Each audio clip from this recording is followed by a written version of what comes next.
Hello guys! Welcome back sa another accounting tutorial, no? Ang tagal kong nawala. Sorry, pasensya na, no? Pero maganda, no? Nakabalik naman ako, no? And this time, cost concepts and cost behavior naman tayo, no? Para sa mga beginner, para sa mga gustong ma-enhance yung basic concept nila sa management advisory services. No, so continuation ito nung introduction sa management accounting natin. Ang kasunod nun, cost concepts and cost behavior. No, so kung ready ka na, tara na. So, pero introduction muna. Ano ba muna ang cost? Bakit ba anong concept ng cost? No? Cost, syempre, it represents the monetary value of resources sacrificed to achieve a specific objective. Expense yan. Pinalalim lang yung definition. Pero yun yung sinakripisyo mo. Resources in monetary value para ma-achieve mo yung specific objective mo. For let's say, sa estudyante, yung pag-commute papuntang school, di ba? Gagastos ka ng pamasahe. Eh, yun yung cost. Pero sa perspective ng isang organization, syempre, yung cost, yun yung resources sacrifice nila to produce goods, to deliver their services, or support organizational operations. No, kanya-kanya tayo ng perspective. Okay? Managers must not only recognize the different types of costs, but also understand how these costs behave in response to changes in activity levels. Tama. Hindi lang pwedeng alam mo yung cost. Hindi mo lang pwedeng nire-recognize mo lang yung cost. Dapat naiintindihan mo rin kung paano ito mag-behave. For example, mataas yung production mo, 'di ba? For example, yung production mo nag-increase, 'di ba? Nag-increase yung production mo, eh yung cost mo also nag-increase. O let's say, syempre masasabi mo na yung production is directly tied up sa cost. O pag nagtaas ka ng production, magtataas din ang cost. O yun, dapat naiintindihan mo how they behave in response to changes in activity levels. O, di ba? This knowledge forms the basis for planning, controlling, and evaluating business performance. Na alam natin, ito yung sa introduction natin. Ito yung introduction natin sa management accounting. Planning, controlling, and evaluating. Alam mo kung magkano yung gagastusin mong pera. Paano mo ito i-control? Paano mo siya iba-budget? Paano ka magkakaroon ng cost savings? And also, paano mo i-evaluate yung business performance mo? Kumita ka ba? O nagka-gain ka ba or loss? O, yun yung kahalagahan kung bakit natin ito pinag-aaralan. Cost concepts and cost behavior. No, but let's first define ano ba yung mga mamimit natin dito. Siyempre, first is cost. O nasabi ko nga sa context ng strategic cost management, hindi lang yan expense. It represents the resource a business sacrifice, money, time, or effort to achieve its strategic goals. O, napag-usapan din natin yung cost behavior, na yun yung study of how the firm's costs respond to changes in activity levels with the company. Alright? Ano pa? Diba? Understanding it helps management make informed decisions for planning, coordinating, and controlling operations. Like what I've said kanina sa introduction. Alright? Another is cost driver. Actually, ilang beses mo itong mamimit sa management accounting, ang cost driver. No? Pero napakasimple lang ng definition nito. It is an any item or event that causes a cost to be incurred. In other words, ito yung unit of activity that triggers a change in cost. Siya yung nagdra-drive ng cost. May cause and effect relationship. Diba? Na kapag, for example, dinagdagan mo nga yung production mo, nag-increase yung production mo. Consequently, nag-increase din yung cost. Somehow, dahil sa pag-increase mo ng production mo, drive yun para mag-increase pa yung cost mo. Diba? It is an item or event that causes a cost to be incurred. Cost driver. Okay? Example. May example na pala dito. Machine hours are a cost driver for maintenance expense. Correct. More machine use leads to higher maintenance costs.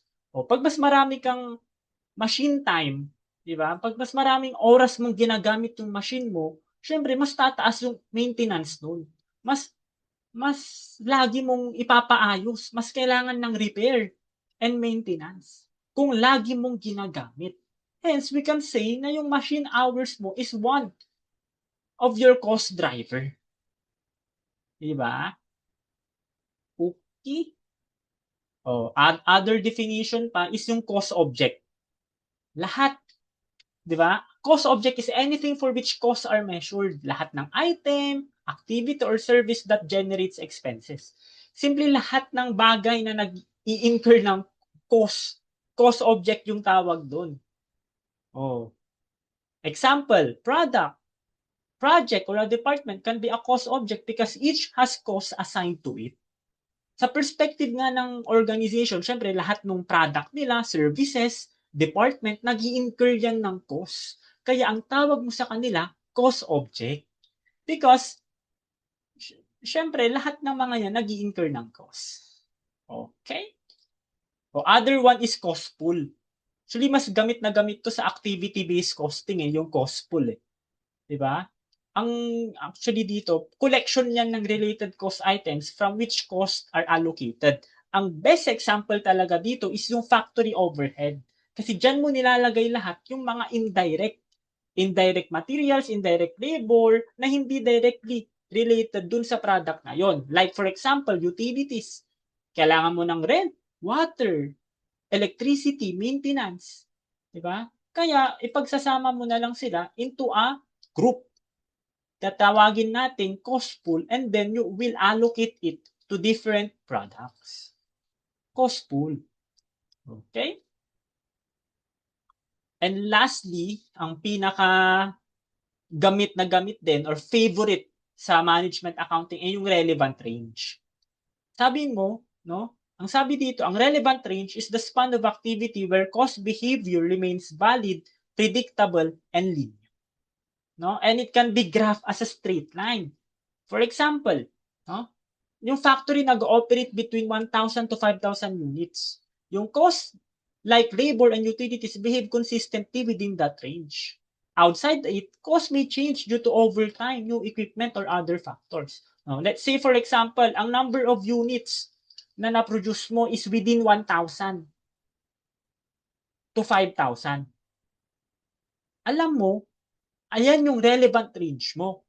Alam mo, at that specific range, mapipredict mo kung magkano yung cost mo. Let's say, kapag specific 1,000 yan, ang cost mo 20,000.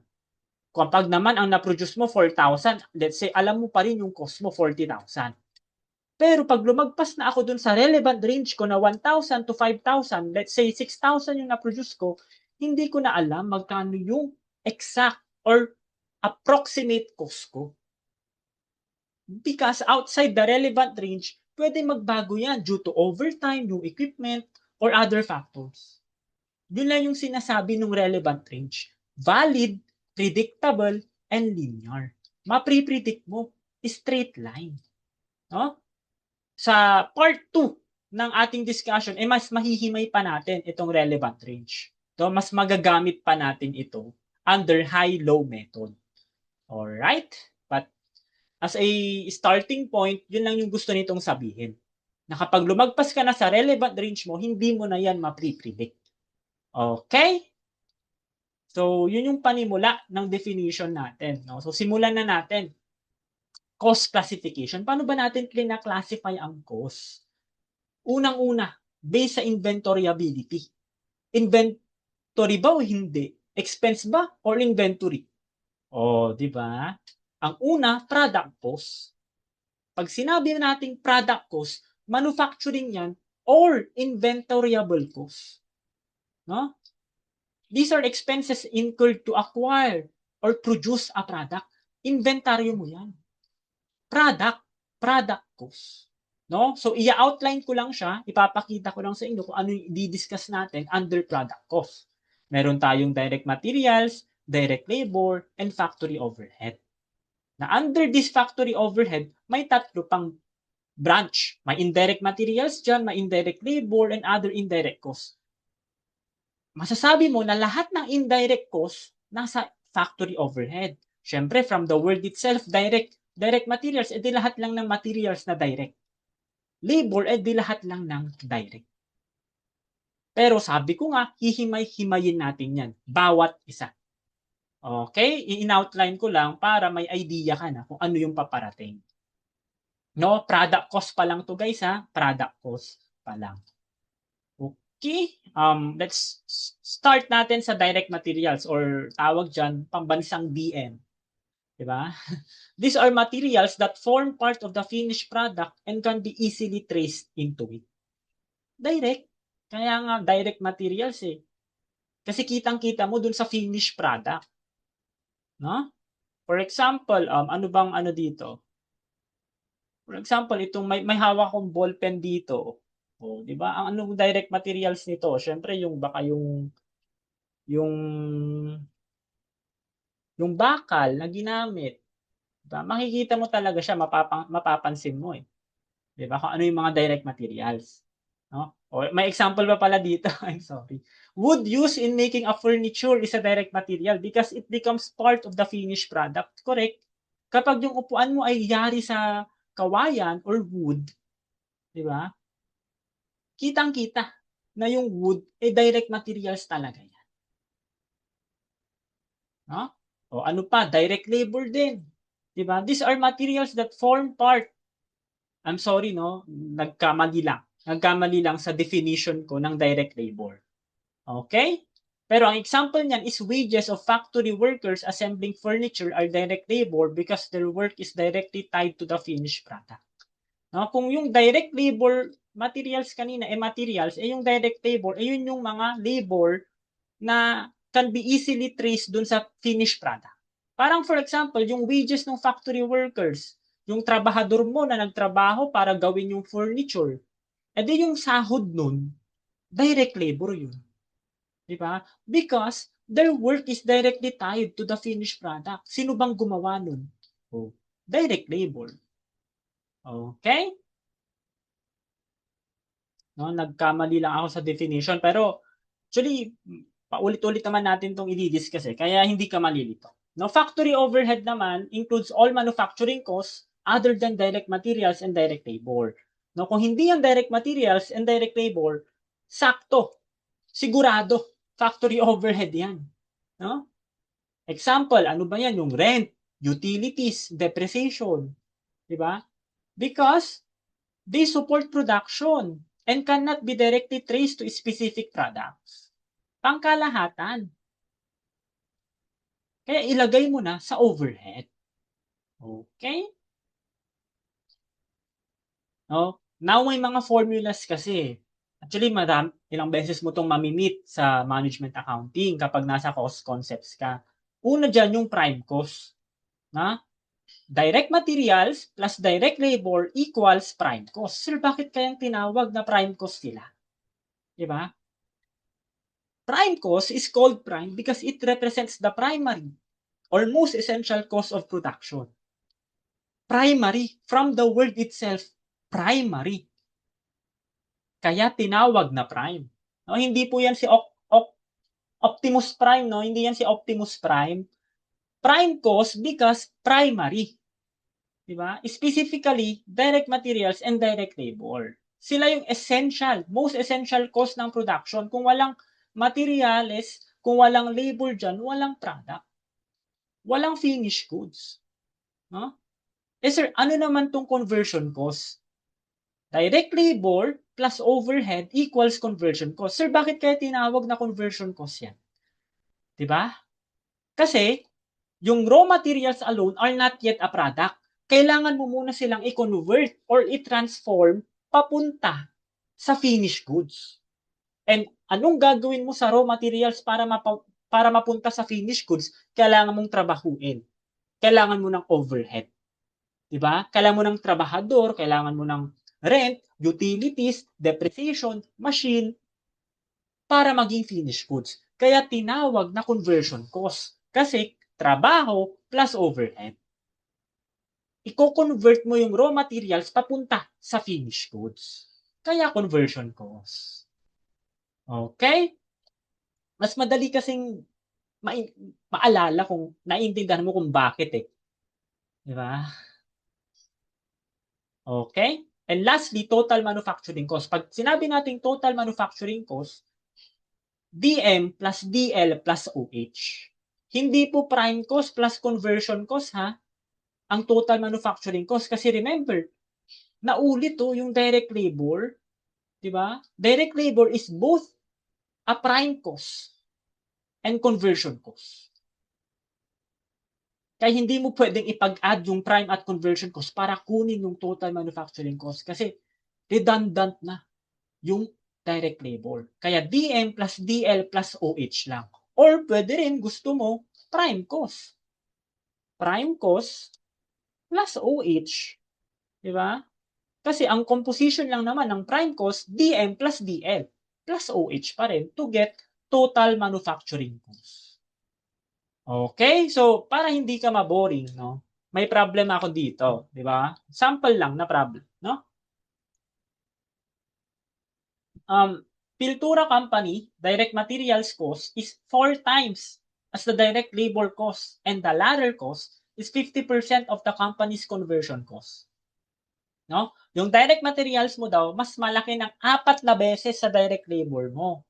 Tapos, yung direct labor, 50% daw ng company's conversion cost.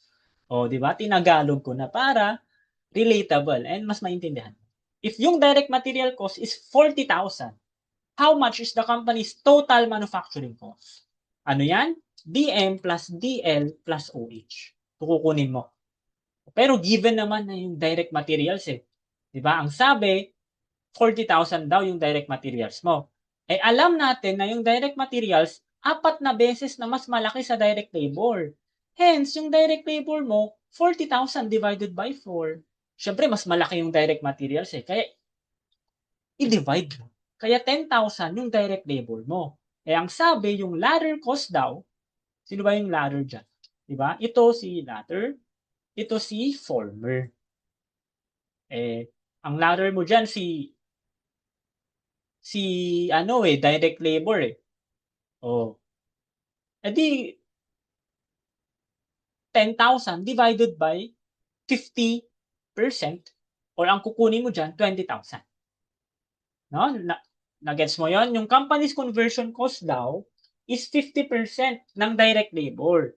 E di 10,000 divided by 50% to get 20,000 na conversion cost. No? Pero hindi mo pa alam yung overhead. Kulang pa, alam mo yung direct materials, alam mo yung direct labor. O alam mo ngayon yung conversion cost na 20,000. Pero alam mo din na ang conversion cost is direct labor plus overhead. O given na yung direct labor natin, alam na natin na 10,000 yung direct labor. Alam na din natin na yung conversion cost natin ay 20,000. O edi plug mo na lang. 20,000 na conversion cost, direct labor, 10K. Kaya ang remaining piece, di ba? 10,000 ang overhead. No? Very obvious kasi ano dapat ang overhead para maging 20,000 yan? Eh may 10,000 nang nauna. O dagdagan mo na lang ng 10,000. Kaya ang total manufacturing cost mo, direct materials na 40K, direct labor na 10K, plus overhead na 10K, 60K ang total manufacturing cost mo. Alright?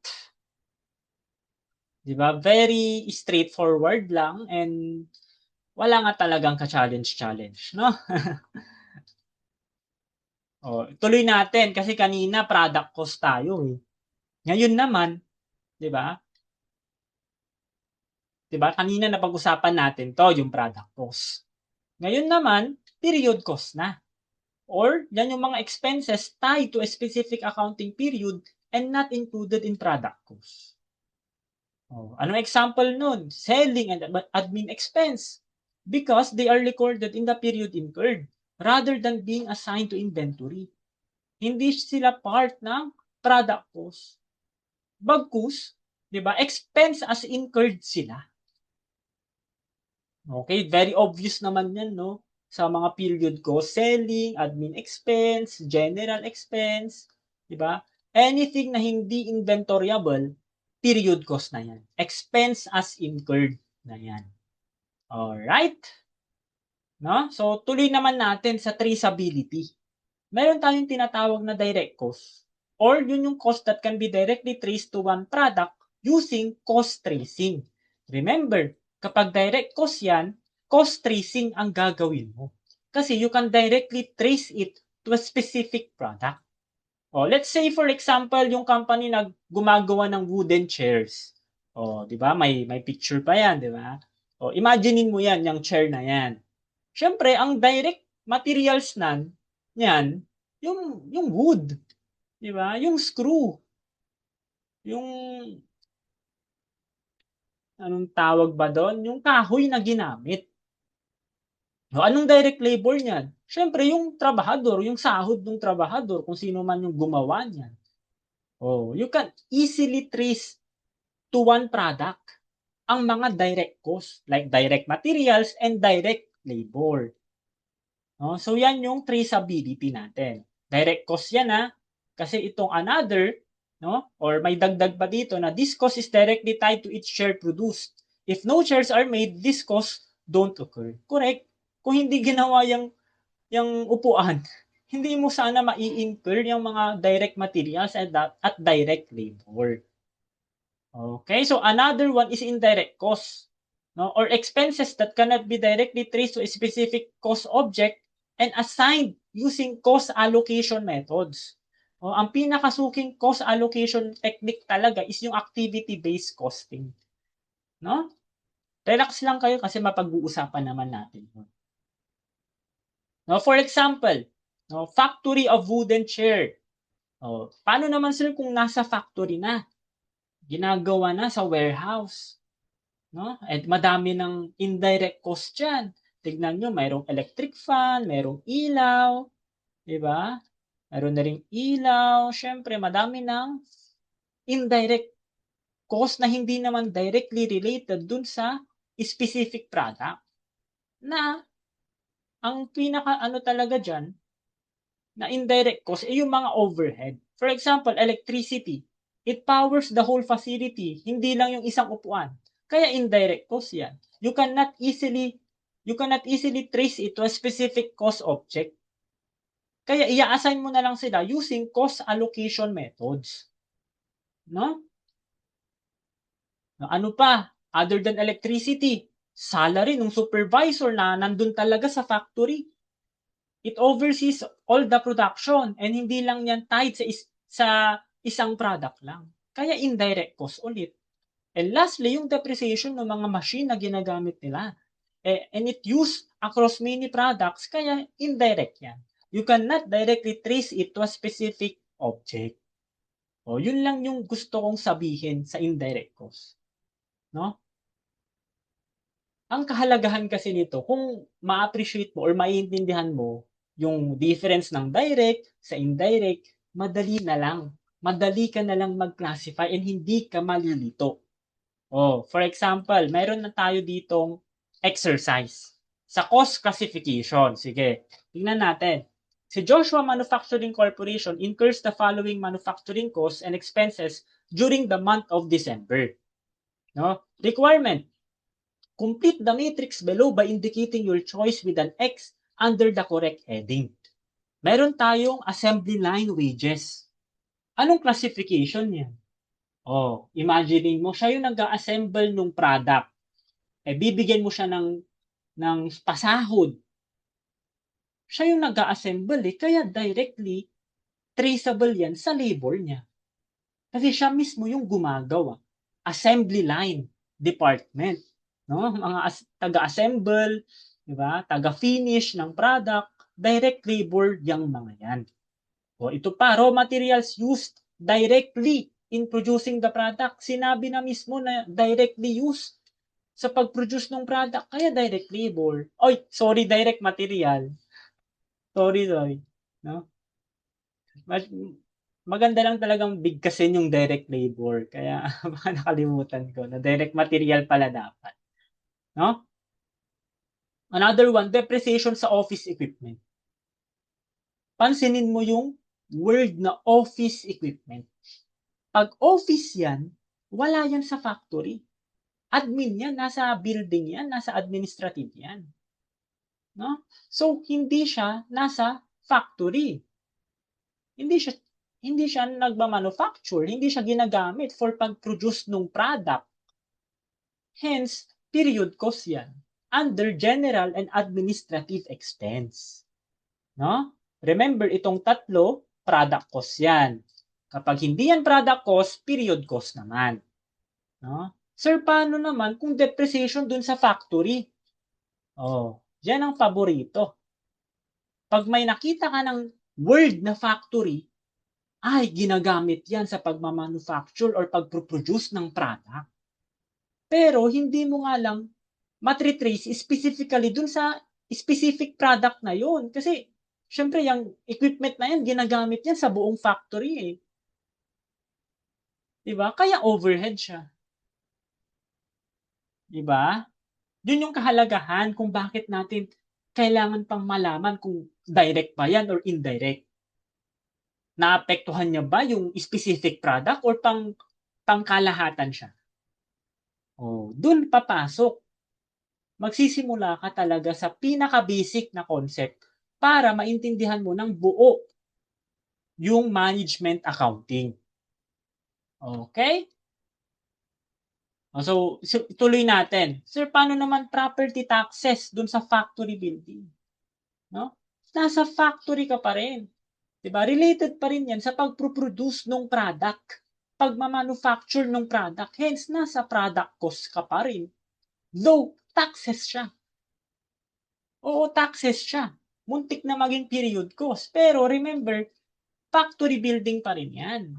Hindi mo man siya directly ma-trace sa specific product, pero alam mo na ginagamit yan or for purposes yan nung pag-produce ng mga product sa factory building. Kaya, indirect cost siya. O, charge mo under manufacturing overhead. Paano naman sir advertising?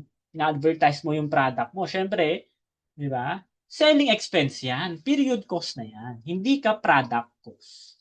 O sales commissions. O yung mga nagbebenta, binibigyan mo ng komisyon. O selling expense yan under period cost. And lastly, factory utilities. Yung mga rent, yung water, yung electricity na ginagamit dun sa factory na alam natin yung factory na yan, dun ka nagpo-produce ng product, kaya product cost. Pero hindi mo sila matritrace specifically sa isang product. Diba? Hindi sila direct sa isang product lang, kundi pangkalahatan. Kaya, indirect yan under manufacturing overhead. Alright? No, so yun yung kahalagahan nito, no, ng cost classification. Kasi mamali ka lang ng classification ng cost, ay Diyos ko. Mali na rin po yung sagot mo kung hindi mo alam mag-classify ng cost. No, yun po talaga yung pinaka-pundasyon ng management accounting. Alam mo muna dapat mag-classify ng cost. Alright? Recap. Gusto ko lang namang balikan yung product cost tsaka period cost eh. Sino ba dyan yung inventoryable? Product cost. Yung period cost, hindi yan inventory. Ha? Anong initial recognition mo sa product cost? Inventory mo muna. Diba? Direct material, direct labor, overhead. Pero yung period cost, expense immediately yan. Expense as incurred. Paano sir kung nabenta? Paano kung nabenta yung product?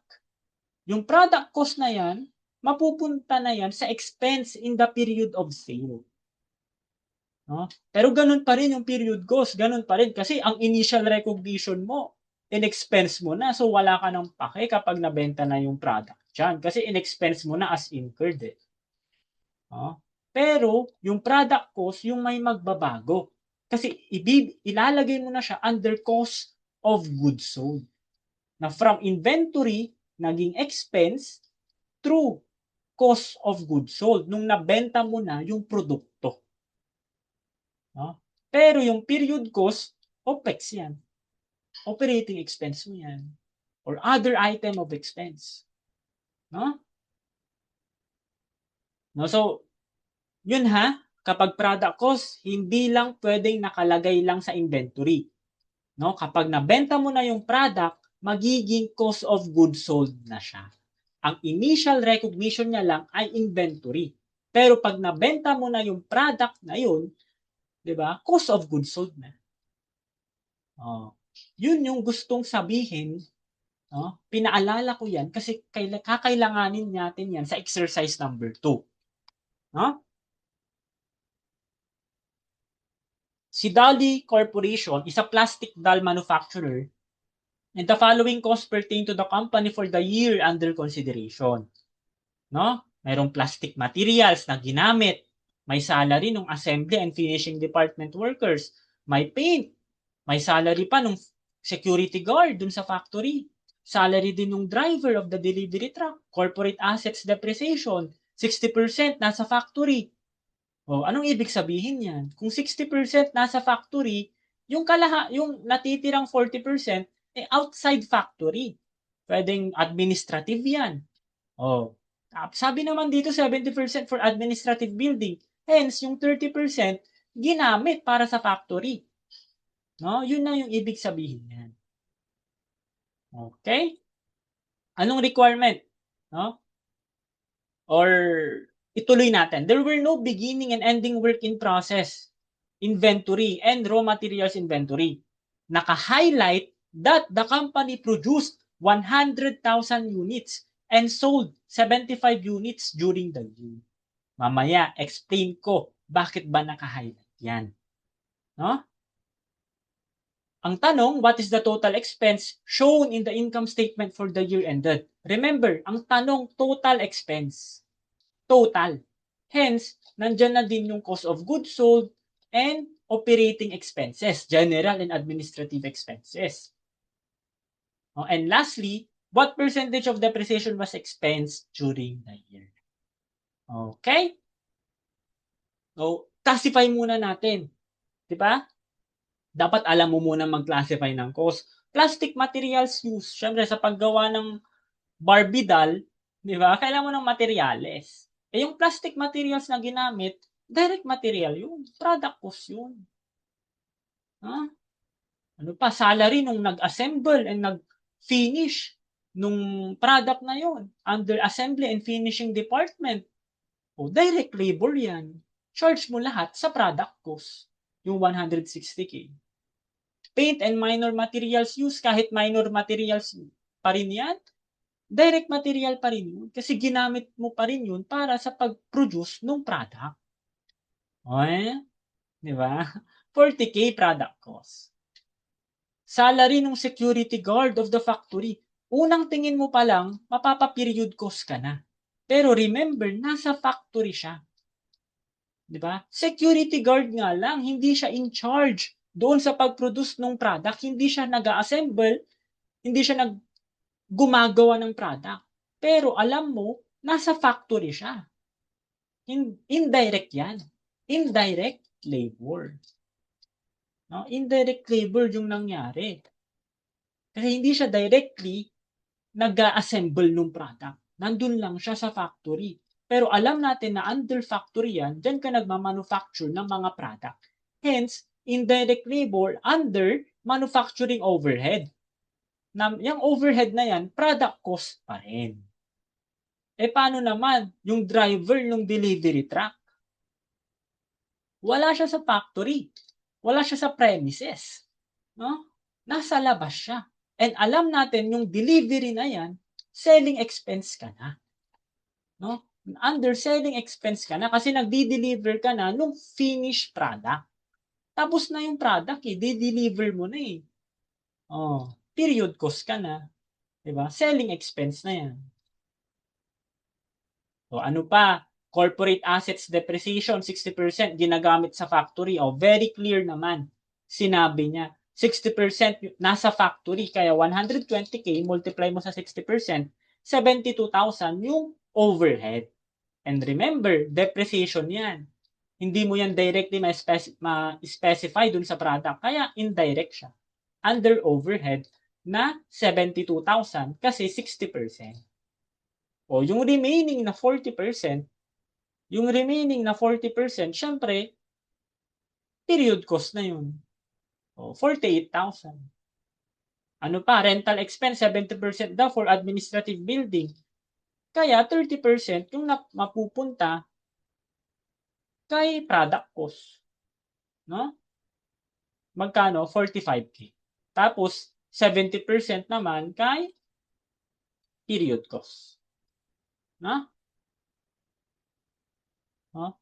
May utilities pa daw, 30% nasa factory. So, 30% ibigay mo sa product cost na 27K. O yung remaining na 70% mapupunta sa period cost.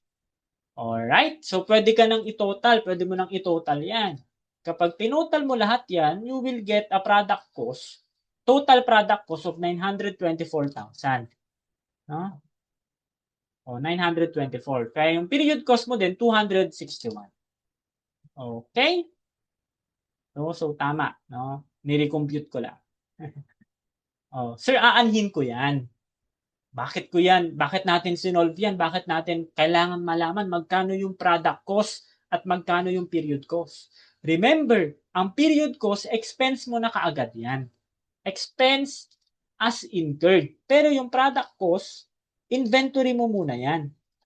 Inventory mo muna siya. Tapos kapag nabenta na, magiging expense na siya under cost of goods sold. No? Di ba? Ang tanong kasi sa atin, ano daw yung total expense na ipapakita sa income statement? Ang alam pa lang natin, may product cost at period cost tayo. No? Ang initial recognition, inventory, tsaka expense. Kapag nabenta na, magiging cost of goods sold na yan, and ipupunta mo na rin sa expense yung period cost. No? Pero may binanggit kanina na the company produced 100,000 units at may nabentang 75,000 units during the year. Anong relevance niyan? Kasi dito sa 924 na product cost na yan, para sa 100,000 units yan. No? Kaya ang unit per product mo is 9.24. I-divide mo yung cost na 924,000 sa 100,000 na na-produce, 9.24 per unit ang product cost. Ang nabenta mo, 75,000. No? Kaya 75 times 9.24, ang cost of goods sold mo, 693. No? Hindi mo pwedeng ilagay as cost of goods sold lahat yung 924 kasi hindi mo naman sila nabenta lahat. 75K lang yung nabenta mo. Oh? Oh. So, paano yung hindi ko nabenta? The ending inventory na 231,000. Diba? Oh. Kaya ang total expense mo, yung cost of goods sold, tapos yung period cost natin na expense as incurred na 261, kaya 954 ang total expense na ipapakita mo sa income statement. Okay?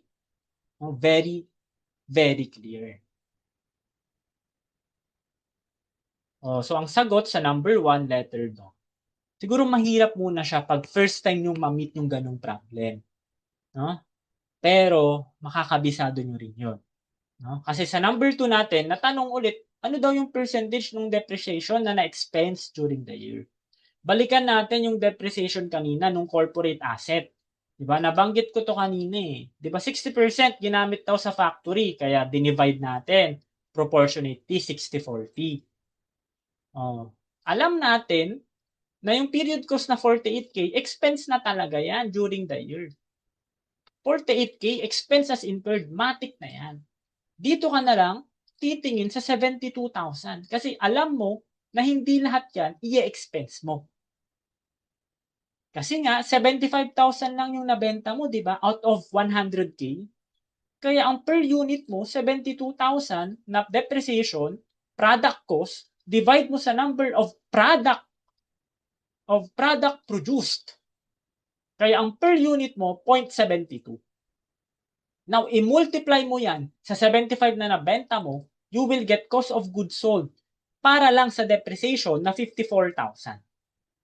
No? Or kung gusto mo, pwede mo ring i-multiply sa 75%. Di ba? Bakit, sir? Kasi 75,000 yung nabenta mo.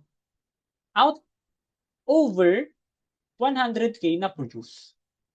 No? Kaya 75 out of 100, that's 75%. No? Pero mas mas prefer ko talaga i-divide yung cost dun sa number of cost, yung cost dun sa unit produce. Diba? Mas sanay kong i-divide yung cost doon sa unit produce. Kasi mas magagamit mo yan sa activity-based costing. No? Okay? So, tignan natin. 54,000 yung nakuha natin kanina. Diba? Tapos alam natin meron tayong period cost na 48,000. Kaya ang total expense mo sa depreciation ay 102,000. Pero hindi yan yung tanong. Ang sabi niya, percentage ng depreciation and na na-expense during the year. Magkano ba lahat yung depreciation mo? 120K. Ilan yung na-expense mo lang? 102,000. So yun yung i-divide mo. 102 divided by 120, that's 85%. No? Ganun lang siya ka-straightforward. Kayang-kaya? Kayang-kaya. Ha? Ang sagot sa number 2, 85%. No? Tuloy natin. Oh. Na-discuss natin, no? Balikan natin na mayroon tayong dalawa. Sa base sa traceability, mayroong direct and indirect cost. No? Yan yung classification na nabalikan or na-discuss natin a while ago. O ngayon, from a time frame perspective, meron tayong dalawa. Unahin natin yung committed cost. Pag sinabi mo po natin committed cost, unavoidable expense yan resulting from a past commitment or decision. Dahil nag-commit ka na nga, hindi mo na pwedeng bawiin. No? Hindi mo na pwedeng ma-avoid yung expense na yun. Anong example niyan sa perspective ng manufacturing company? Yung rent. Di ba? Kahit yung production, kahit wala kang production or mabagal yung production mo, magbabayad ka pa rin ng rent. Kasi na-commit mo na. Nagrenta ka na ng factory building. Di ba? Unavoidable expense yun. Ano pa depreciation dun sa machinery? Once na mabili mo na yung machinery na yan, magre-record ka na ng expense, ng depreciation. Unavoidable yun. Hindi mo pwedeng takasan. O, ano pang pwede? Taxes. Property taxes. Income taxes. Unavoidable expense yun. Diba? Kasi hindi mo pwedeng takasan. Rent, depreciation, diba? Taxes. O, dahil may obligasyon ka or nag-commit ka na. O, yun lang, napakadali lang intindihin. Kung may committed cost, mayroong discretionary cost. Ibig sabihin nito, based sa discretion ng management, kung i-incur ba nila or hindi. Diba? It depends on decisions rather than necessity. No? Excuse me. For example, advertising. Nasa discretion yan ng company kung mag-advertise ba sila ng product nila or hindi. Di ba? I-promote ba nila or hindi? O, discretionary cost. Ano pa? R&D, research and development. Nasa discretion din yan ng management kung mag-undergo ba sila ng R&D. Magkano yung i-increase nila? Magkano yung ibabawas nila? Discretion. No? And lastly, charitable donations. Optional. Discretion. Again, nasa discretion ng management kung mag-i-incur sila ng donation. No? Kaya ang sabi, no, makikita mo yung difference. Unlike in committed costs, which are unavoidable due to past decisions, discretionary costs are flexible and can be controlled in the short term. Correct. Diba? Flexible sila. I-incur mo ba or hindi? Gagawin mo ba or hindi? Oh, flexible and controllable in the short term. Okay, so may theory question dito. Which of the following choices correctly classifies a committed fixed cost and a discretionary fixed cost? Committed ba ang promotion cost? Hindi. Nasa discretion ng company kung ipro-promote ba nila yung product or hindi eh. Discretion yan. Letter D or letter dog na lang. Management salaries, kailangan po talagang magpasahod. No? No? So, pwede rin siya maging nasa committed cost. Oh, so, building depreciation, nabanggit ko nga kanina na committed cost nga eh. Depreciation, rent, taxes, and yung charitable contributions, correct, nasa discretionary iyan. Discretion lang ng company or option lang ng company kung magko-contribute ba sila sa charity. Kaya ang sagot, no, nahanap na natin letter B. Pero balikan natin, bakit ba mali yung cat, dog, and e kasi hindi pa natin naisahan or naisa-isa. Management training, nasa discretion uli yan ng management kung mag-undergo ba sila ng management training. Pero yung property taxes, kailangan bayaran yan. Committed cost. Unavoidable yan. Equipment rentals, tama, committed cost ka. Unavoidable yan. Pero, hindi discretionary ang depreciation. Committed cost yan. Unavoidable yan. No?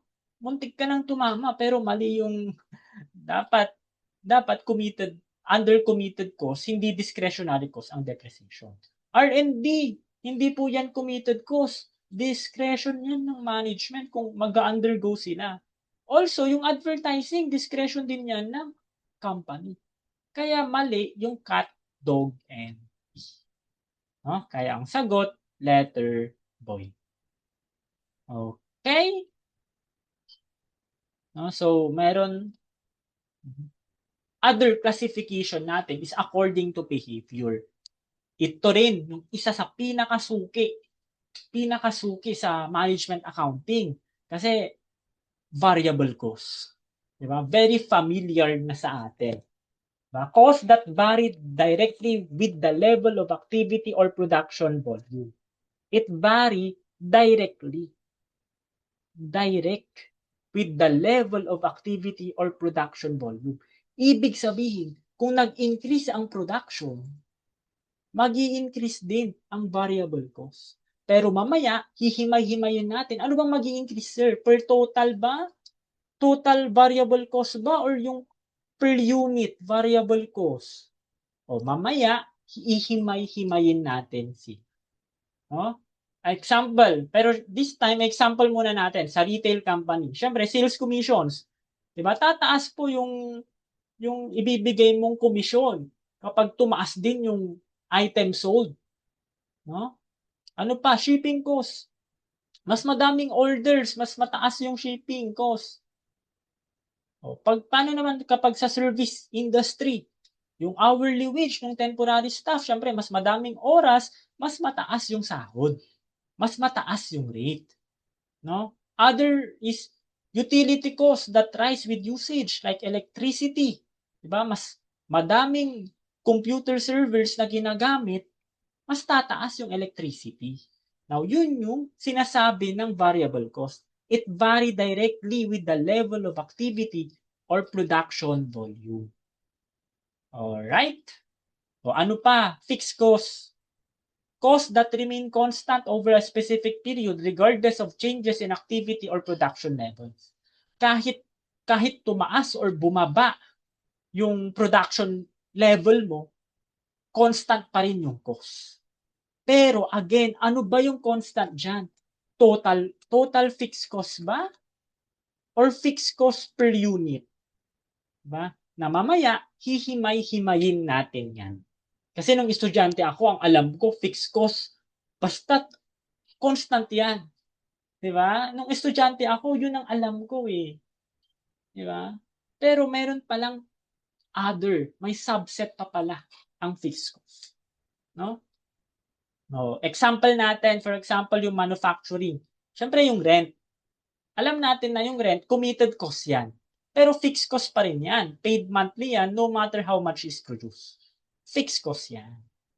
Ano pa? Insurance premiums, yung binabayaran mong hulog. No? Ano pa, salaries din ng permanent staff. Since permanent na yan, fixed na yung salary niya. Oh. Sir, paano naman sir kung pinagsamang fixed and variable cost? Ang tawag natin dyan, mixed cost or semi-variable cost. Basta may variable and fixed component yan, mixed cost yan. Oh. Dito na kasi papasok yung cost behavior patterns na sinasabi ko. Yung variable cost per total, direct. Sir, ano pong ibig sabihin nun? Pag sinabi nating direct, as the activity level or cost driver increases, yung total variable cost also increase. For example, nagtaas ka ng production, nag-increase ka ng production, tumaas yung unit sold, di ba? O, yun yung cost driver. Nag-increase yung activity level or cost driver. Hence, yung variable cost mo per total, mag-i-increase din. Kapag nag-increase yung production, mag-i-increase ka din dyan, direct. Gaya-gaya, puto-maya. Pag bumaba yung production, bababa din yung per total variable cost. Pero, yung variable cost per unit, constant yan. Mag-increase or mag-decrease man yung production, constant pa rin yung variable cost per unit. No? Pakitandaan, no? Iba ang per total sa per unit. Alright? O, ano pa? Fixed cost. Kasi ang sabi kasi kanina, yung fixed cost, constant na yun eh. Remember, ang constant lang sa fixed cost ay yung per total. Pero pag cost behavior patterns na ang pag-uusapan, yung per unit mo, indirect na. Bakit indirect yan? Di ba? As the activity level or cost driver increases kasi, yung fixed cost per unit also decrease. No?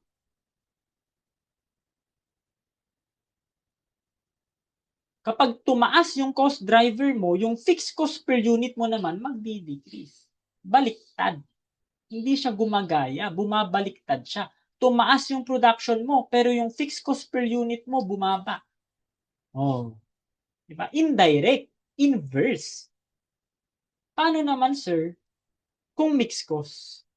Now, ang lagi kong ilang inaalala dito sa mixed cost, ginagaya niya lang, kinokopya niya lang yung per total ng variable cost and per unit ng fixed cost. Direct, indirect. No? Kaya nung estudyante ako, lagi ko lang itong sinusulat, VC, FC, MC. Tapos, meron akong PT, tsaka PU. Yung, alam ko yung PT na yan, per total yan. Alam ko yung fixed cost per total ko, constant yan. Yung per unit ko, constant. Pero yung variable cost ko, direct. Yung per unit ko ng fixed cost, indirect. No? Para lang ako nagsosodoku. Diba? Tapos, yung direct ko, gagayahin ko dyan. Tapos, yung ito, gagayahin ko din dyan. Diba? E di hindi na ako nawawala. Diba? Kasi, nakabisado ko siya. Diba? So, ganun. Gawan nyo lang ng sarili nyong understanding ng pattern. Diba? Ng technique. Hindi ka na malilito. Okay? So, actually, mas maiintindihan nyo to eh. Kung meron tayong problem. No? Meron tayong problem dito. No? So, exercise number 3, determination of cost behavior. Si Magenta Incorporated reported the following cost for the month of November and December. O, may unit sold. Anong napansin mo sa unit sold? Diba? Nagbigay ng November and December cost. Kapansin-pansin na yung unit sold mo or yan yung activity level or cost driver. Diba? Kasi kung wala kang nabenta, wala kang cost eh. Pero this time, may nabenta ka, kaya mag-i-incur ka ng cost. Diba? Na yung cost driver mo nag-increase. Nag-increase yung cost driver mo from 6,000 naging 8,000. So may increase. Oh. Anong requirement sa atin? Indicate whether each of the costs above is whether a variable, mixed, or fixed cost. Ngayon mo, i-determine ano bang uri ng cost sila. Na alam natin yung cost driver natin or activity level natin ay nag-increase. Oh. Anong behavior nung other cost? Anong behavior yung mga cost na yan? So, isa-isahin natin. Alam natin, nag-increase yung production natin, yung activity level natin. May per total tayo, may per unit, may classification. Unahin natin yung cost A. Sa unang tingin pa lang, from 35K, naging 36K. Yung per total mo, di ba? Yung per total mo, nag-increase. Nag-increase yung per total mo. Pinakita ko lang ito para meron tayong guide. Di ba? Meron tayong guide habang nagsosolve. Alam natin na yung activity level natin nag-increase. Yung per total natin ng cost A nag-increase. 35K naging 36K. Sir, paano yung per unit? Yung per unit mo, 35K, i-divide mo, yung cost mo, i-divide mo sa unit sold. Diba? Yan ang per unit. Cost per unit. Cost mo 35K. Ilan yung nabenta mo? 6K. So 35K divided by 6K, that's 5.83. Pansinin natin, no? 5.83 siya. Tapos itong December, 36K naging 8K. 36K divided by 8K, that's 4.5. Pansin mo dun sa per unit mo, anong nangyari? From 5.83, naging 4.5. Ano masasabi mo dyan? Nag-decrease. No? Hindi siya constant. Muntik na siyang maging variable cost. Kasi yung per total mo, direct. Nag-increase yung production, nag-increase din yung cost. Direct ka na. Pero hindi ka constant sa per unit kasi 5.83 ka dati. Ngayon 4.5 naman. Nag-decrease ka. Nag-increase yung production mo, pero nag-decrease yung per unit mo. Anong classification ka? Under mixed cost ka. No, mixed cost siya kasi direct siya as to per total eh. Nag-increase yung production, nag-increase din yung cost niya. Kitang-kita naman. Pero nag-increase naman yung production mo, pero nabawasan naman yung per unit mo. Hence, combination siya ng variable and fixed or mixed cost ang tawag. No? Mag-ingat lang, no? Mag-ingat lang. No? And relax lang, alam ko, baka first time nyo tong ma-encounter. No? Pero relax lang. Okay? Yung cost B, unang tingin sa per total, walang pagbabago, constant. Tignan nga natin sa per unit. Diba? 16,000 divided by 6,000. Ilan yan? 2.67 yung per unit niya. Tapos, ilan ulit yung per unit niya sa December? 16,000 divided by 8,000. That's 2. Bumaba. Tumaas nga yung production mo, yung cost driver mo, bumaba naman yung per unit. Hence, indirect ka. Diba? Indirect siya. Kaya fixed cost. No? Ang lagi kong palatandaan dito, no? So long, basta yung per total mo hindi nagbago, fini-fix cost ko na yun. Kasi hindi siya pwedeng maging variable cost eh. Kasi yung per total mo dapat gumalaw eh. And sa mixed cost, dapat yung per total mo gumalaw din. Nag-iisang constant ang fixed cost sa total. So kung sa per total, hindi na yan gumalaw, alam mo na dapat agad na fixed cost yan. Alright? Ano pa? Cost C, 1.5 from 2K. Gumalaw. Yung per total mo, nag-increase. Nag-increase yung production, nag-increase din yung cost. Yung per unit, tignan nga natin. 1.5 divided by 6K. Ilan yan? 0.25. Yung per unit niya nung December, 2,000 divided by 8,000, ay, 0.25 din. No? So, nabingo mo na constant yung per unit mo. No? Kaya variable cost ka. Di ba? So, dun papasok yung kahalagahan ng table na to. Cost D. Ano pa? Yung 12K naging 16K. Per total mo, syempre nag-increase. Pero tignan natin yung per unit. 12,000 divided by 6K, that's 2. No? That's 2 per unit. 16,000 divided by 8, that's 2 also. Kaya constant na naman, hindi nagbago yung per unit mo. O, characteristic yan ng variable cost. Alright? O, ano pa? May cost E pa tayo. From 6K, naging 8K per total mo. Nag-increase. Tignan mo nga sa per unit, constant. Diba? 6K divided by 6K, that's 1.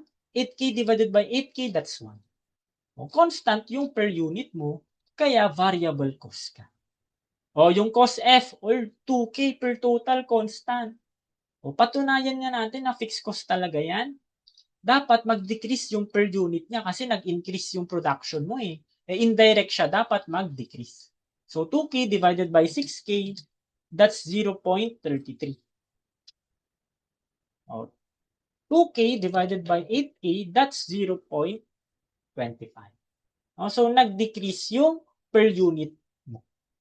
Kaya classification niya, fixed cost. Alright. So, cost G. 4.2 naging 5.5, nag-increase per total. No? Per unit mo, tignan natin. 4.2 divided by 6K, that's 0.7. 5.5 divided by 8K, that's 0.6875. O, nag-decrease naman yung per unit mo. No? Hindi ka variable cost. Diba? Hindi siya variable cost kasi hindi siya constant per unit eh. Indirect siya. Nag-increase nga yung production pero yung per unit mo naman bumaba. No? Nag-decrease yung per unit mo kaya mixed cost ka. No? Mag-ingat, no? Mag-ingat. Dapat alam mo pa rin yung per unit. Cost H, 37,300 divided by 6,000. O, alam natin na per total nag-increase. 6.21 yung per unit nito. O, 40K divide mo sa 8K, ilan yan? 5 na lang. O, nag-decrease yung per unit mo, pero nag-increase yung per total mo. Anong classification yan? Mixed cost. Alright? No? So, may mga additional theory questions lang tayo dito. As volume increases or as activity level increases, sulat mo lang yung table. Diba? Total fixed cost remain constant and per unit fixed cost increase. That's wrong. No? Yung total fixed cost mo, tama, constant yan. Pero yung per unit na fixed cost mo, magdi-decrease. Kasi ang per unit fixed cost mo, indirect, na kapag nag-increase yung volume, yung per unit mo na fixed cost, magdi-decrease. Hindi siya mag-i-increase. No? So, yung letter B, tignan natin. Total fixed cost remain constant, correct? Constant yung fixed cost mo. And per unit fixed cost decrease, correct? Diba? Pag nag-increase yung volume, magdi-decrease yung per unit fixed cost. No? Tignan natin yung C and D. Total variable cost remain constant, wrong. Kapag total ang pinag-uusapan per total, direct yan. Kapag nag-increase yung volume, mag-i-increase din yung total variable cost. No? O, ito tama naman yan. Ay, sorry. Mali pala. Per unit variable cost is constant also. No? Hindi siya mag-i-increase. Hindi siya magagano. No? Letter dog, total variable cost and total fixed cost will increase. No. Ang mag-i-increase lang, total variable cost. Ang total fixed cost will remain the same. Now, dapat alam mo kung anong tinutukoy. Total ba o per unit? Diba? So, ang sagot, letter boy. No? I-resin ko lang to. Number 3, if a predetermined overhead rate is not employed and the volume of production is increased over the level plan, the cost per unit would be expected to. O, pakita muna natin. Nag-increase daw yung production. Ano daw mangyayari sa cost per unit? O, tanggalin muna natin yung per total. Mag-stick tayo sa per unit. Remain unchanged for fixed cost? No. Ang fixed cost per unit, mapapawasan. Magbabago. Diba? Kasi nag-increase yung production mo, yung fixed cost per unit mo, mababawasan dapat, hindi siya constant per unit. Ang constant is total fixed cost. So mali na yung letter A. Decrease daw for fixed cost and increase for variable cost per unit. Hindi. Ang variable cost per unit kasi, diba? Ang variable cost per unit is constant. Diba? Constant siya, hindi nagbabago. So, hindi siya mag-i-increase for variable cost per unit. It will remain unchanged. Kaya mali yung letter mo. No? Increase daw for fixed cost per unit and increase for variable cost. No. Sabi ko nga, yung variable cost, hindi yan nagbabago. Diba? Constant yung variable cost per unit. Tignan natin yung letter dog. Decrease daw for fixed cost, correct. Diba? Kasi nag-increase yung production, magdi-decrease yung fixed cost per unit mo. And remain unchanged for variable cost per unit, that is also true. So, letter dog yung sagot natin para sa problem or theory question na ito. Medyo overwhelming siguro kung first time mo itong ma-encounter. Pero ang mahalaga, na-encounter mo siya. Di ba? Na-experience mo siya kung paano dapat gawin. Kung ano ang tamang approach sa pag-aaral ng cost concepts and cost behavior. Okay, so sa part 2 ng cost concepts and cost behavior, and doon natin mapag-uusapan yung mga methods for segregating mixed cost. Ano yun? Meron tayong high-low method, meron tayong scatter graph method. Pero ang pinakagamit dyan ay yung high-low method. And also, idagdag ko na rin yung correlation analysis nasa part 2 ng cost concepts natin. Okay, so dyan nagtatapos yung part 1 natin for cost concepts and cost behavior, and sana marami kang natutunan. Okay, muli, kung di ka pa nakapag-subscribe, mag-subscribe ka na. And hopefully, maging active pa rin ako dito sa YouTube channel ko. Okay, thank you kung nakarating ka dito. Thank you sa panonood. Bye-bye!